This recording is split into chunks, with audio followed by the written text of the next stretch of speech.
C'était chaud, c'était chaud. Si t'es pas spécialement tennis, tu tombes bien, aujourd'hui on va parler de Roland Garros. Non, attends, reste. On va pas parler des internationaux de France de tennis, hein. Ça c'est Roland Garros, enfin c'est le tournoi.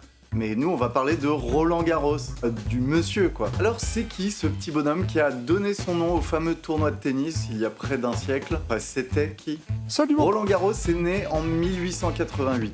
Alors, il était très bon en sport, il avait même d'autres talents, il faisait du piano, mais il a rien à voir avec le tennis pro. En fait, il est resté dans l'histoire par rapport à son activité d'aviateur. C'était même un pionnier de l'aviation française. Alors, au début du XXe siècle, on en est au balbutiement de l'aviation, et notre Roland va très vite se passionner pour ces machines volantes. Il va s'acheter un petit avion et apprendre à piloter tout seul comme un grand, avant d'obtenir son brevet de pilote. En 1911, il effectue son premier record d'altitude en volant à 3950 mètres. D'autres records suivront, mais c'est en 1913 qu'il va réaliser un exploit historique, la première traversée aérienne de la Méditerranée. Faut bien imaginer qu'à l'époque, t'es pas du tout dans un petit cockpit bien chauffé avec de la moquette au pied, hein. Non, t'es littéralement à l'air libre et tu te cailles les mimiches avec le bruit assourdissant du moteur dans les oreilles tout le long. C'est avec ce modèle d'avion qu'il a fait ça. Il lui aura fallu 7h53 pour allier la France à la Tunisie, avec à l'arrivée seulement 5 litres de carburant restant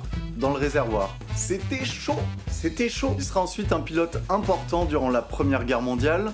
Il va être emprisonné par les Allemands pendant 3 ans. Il va réussir à s'évader à la fin, puis insistera pour retourner au combat. Malheureusement, peu de temps après, il va décéder lors d'un combat aérien, la veille de ses 30 ans, et seulement 5 semaines avant l'armistice, qui signera la fin de la Grande Guerre. Ah, le rapport avec le tournoi de tennis, on y vient. C'est en fait Émile Le Sieur, athlète et rugbyman au Stade Français, en 1927, qui va insister pour donner ce nom au stade fraîchement construit. C'était en fait un grand ami de Roland Garros, ils étaient camarades à HEC ensemble, ils étaient tous les deux pilotes pendant la guerre. Puis le stade Roland Garros a donné son nom au tournoi des internationaux de France, qui se déroulait là-bas. Si tu as appris ne serait-ce qu'un petit truc, merci de mettre un petit pouce en l'air et de t'abonner, c'est gratuit et ça m'aide énormément. Et à très bientôt pour apprendre plein d'autres trucs.